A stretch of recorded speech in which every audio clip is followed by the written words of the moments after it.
These files were never meant to be public, but someone reopened them. This is the Dark Bureau.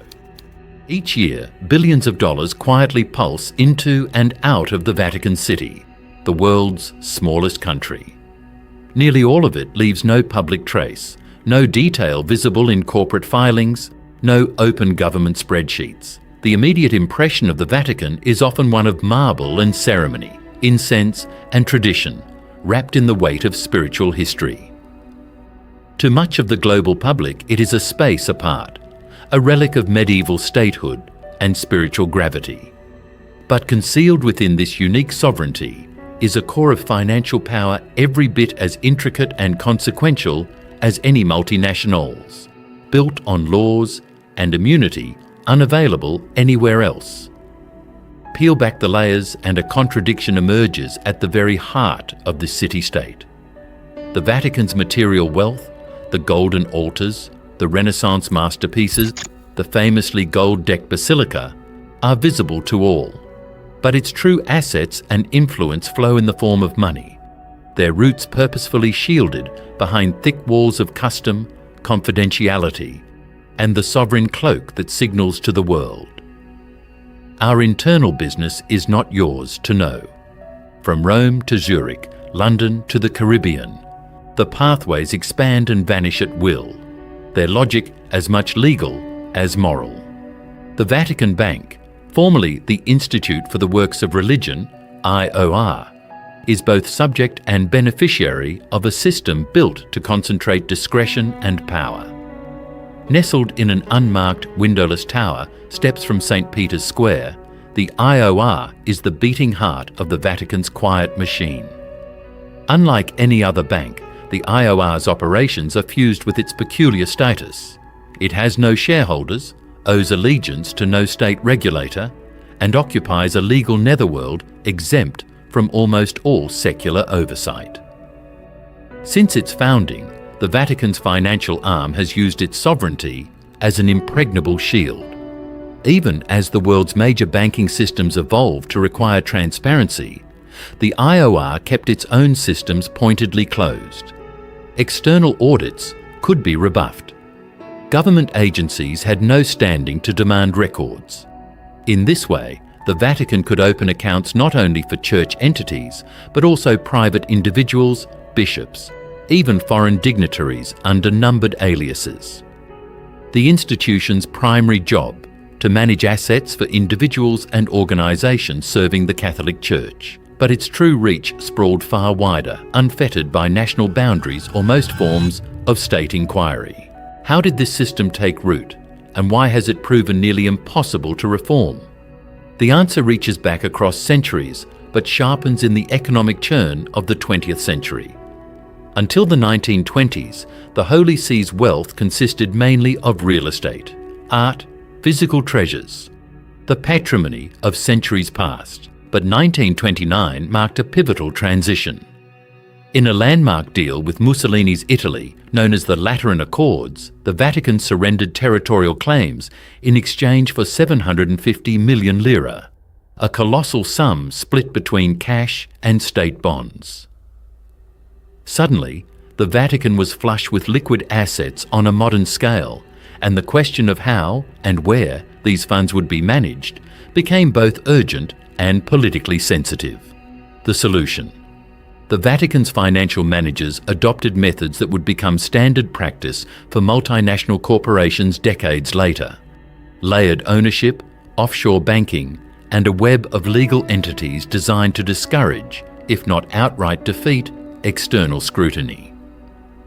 Throughout the ensuing decades, the Vatican deepened its ties to the private global banking sector. Partnerships were first forged within elite Italian finance circles and then extended to Switzerland, Luxembourg, and further afield. This network allowed the Vatican to shift capital as needed, preserving its assets not just from earthly threats, wars, invasions, revolutions, but also from less visible dangers: state expropriation, sanctions, and economic downturns. The intent, at least on paper, was always the same: protect the temporal arm of the Church to ensure its spiritual mission could endure. Layered atop this defensive rationale, however, were the practical advantages bestowed by opacity.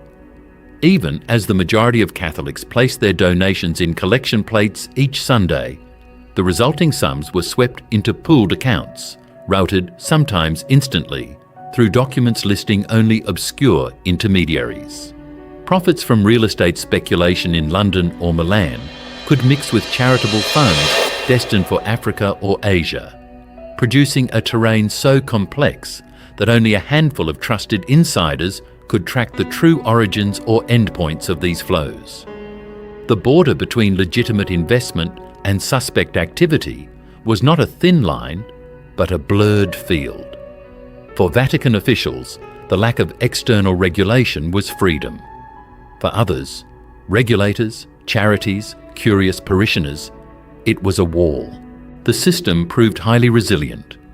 Unlike any secular institution, the Vatican has long enjoyed comprehensive legal immunity. Its officials cannot be forced to testify, its records cannot be seized, and its central offices are sacred space barred to most forms of law enforcement. As the rest of the world developed regulatory frameworks to contain corporate secrecy and money laundering, the Holy See's internal policies remained proprietary and largely invisible. Vatican accounts could be opened or closed without public record. Names could be replaced with numbers. Authorization given or revoked with the stroke of a pen inside the leonine walls. For the global church, this architecture enabled flexibility and, during periods of crisis, outright survival. For systemic risk, it became both an invitation and a veil, especially as criminal organizations learned to exploit these legal shadows. Investigators and financial authorities gradually began to glimpse the true dimensions of the Vatican's web. In the 1970s, Italy experienced a series of financial and political earthquakes. Major banks collapsed, sometimes amid whispers of mafia involvement or political intrigue. Each time, at the edge of the wreckage, Vatican-linked assets appeared.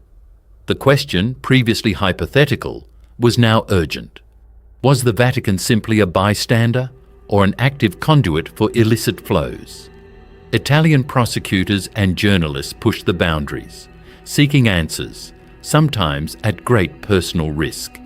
The prevailing legal doctrine of immunity complicated their quest. Files requested would disappear. Witnesses with access would often refuse to appear.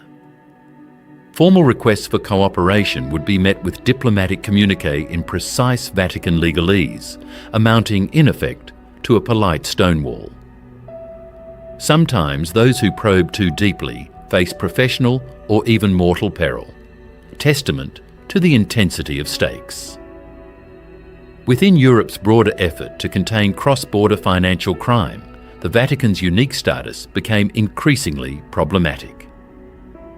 Anti-money laundering agencies and the newly powerful European Union set about harmonising rules, making end runs around traditional havens. The Vatican, by contrast, clung to its legal carve-outs, using sovereignty as both shield and negotiation chip. Occasionally, international pressure prompted renewed pledges of accountability. Audits were conducted, policy guidelines issued, compliance officers appointed.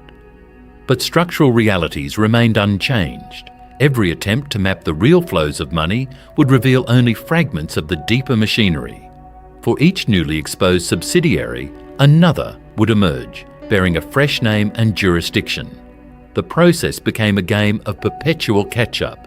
Reforms outpaced almost as soon as they were announced. By the early 2010s, long-suppressed scandals broke through public consciousness. Internal and external investigators uncovered patterns of money laundering, self-dealing, and embezzlement at institutional levels. Senior Vatican bankers were prosecuted in European courts for failing to report suspicious transactions and for diverting church funds into speculative investments and personal gains. While a handful of resignations and asset freezes followed, prosecutions rarely resulted in criminal convictions that matched either the sums involved or the systemic scale. The Holy See, for its part, issued apologies and promised new transparency. But for authorities in Italy, Switzerland and beyond, frustration mounted. Structural analysis of the Vatican's financial edifice reveals a complex, many-layered system deliberately designed to outpace oversight. The IOR serves as a conduit, not only handling funds from Catholic institutions, but also allowing private accounts that bypass most external compliance checks. The use of shell companies across multiple continents, from the Channel Islands to the Caribbean, provides additional insulation. Forensic audits have highlighted how vast portfolios, often designated for charity or mission, could be redirected into international investments in sectors ranging from luxury real estate to biotech and energy. The assets move not as isolated events, but as part of a fluid, self-adjusting machinery engineered to maximize discretion. This design reflects a worldview forged in Europe's political turmoil: survival, flexibility, and the necessity of secrecy. But it also constitutes an environment ripe for abuse, where governance often bends to expediency and accountability trails far behind. The consequences have cascaded beyond finance. Italian authorities, faced with repeated obstacles, stepped up pressure. The European Union, alarmed by persistent opacity and technical non-compliance, threatened to impose sanctions, an unprecedented step for an entity at the heart of world Christianity. In 2019, as foreign regulators lost patience, the Vatican IOR was cut off from key international clearing systems, including SWIFT, severely restricting its access to global banking. The shockwaves were immediate. Donations plummeted, and church-run social institutions faced sudden budget shortfalls. Hospitals running on Vatican subsidies struggled to meet payroll. Catholic schools reported layoffs and closures. Charities dependent on Vatican grants found themselves abruptly underfunded or adrift. The institutional response inside the Vatican was a mix of contrition and insistence on the need for continued autonomy. Financial reformers were promoted internally, but often ran afoul of entrenched interests keen to retain silence and discretion as the fundamental order of operations. For the global church, the reputational consequences have been severe. Parishioners and priests have expressed resentment and confusion that their donations, which they believed would directly support humanitarian work, were instead funneled through anonymous accounts and in some cases lost entirely to the endless churn of legal and bureaucratic intermediaries. Civil society groups have called for a new form of transparency, not simply the appearance of audits or policy reforms, but meaningful public accounting on a par with other global non-profits. Yet Vatican officials continue to invoke sovereignty and the historic dangers of outside intervention. The cycle endures. International regulators apply pressure, responses are issued, and the core architecture of secrecy and adaptation persists. The underlying question remains unresolved. To what extent can religious sovereignty be allowed to override the imperatives of financial transparency in a world increasingly threatened by transnational crime and systemic corruption? The Vatican's defenders argue that insulation is a necessary protection from political vendettas and historical persecution, a safeguard for global good works. Critics, however, charge that these same structures have enabled malfeasance, with ordinary people and missions suffering the cost of systemic opacity. Where does this leave the Vatican's financial system today? In purely technical terms, reforms have accelerated. External audits are more frequent, compliance officers more public, and some flows of money are more thoroughly tracked. Yet the essential infrastructure of layered accounts, offshore subsidiaries, and sovereign immunity remains largely untouched. The result is a paradox. The Vatican, an institution grounded in ideals of spiritual openness, persists in a model of legal opacity engineered over generations for resilience, and now exposed as a potential vector for global risk. Ultimately, the Vatican's financial history is a lesson in both the corrosive risk of unchecked secrecy and the capacity of institutions to resist external accountability. It is not only a story of crime or administrative failure, but of self-preservation so deeply internalized that opacity becomes the governing logic. As demands for transparency become more insistent and global, financial systems grow more interconnected. The Holy See's age-old habit of self-enclosure faces a new dilemma. Adapt to a world of scrutiny or risk isolation. The books are still closed. The architecture, deliberately engineered through decades of legal maneuver and financial innovation, remains a living monument to institutional paradox. So long as the Vatican controls its own gate, the true map of its financial power remains, for now, a web only partially seen.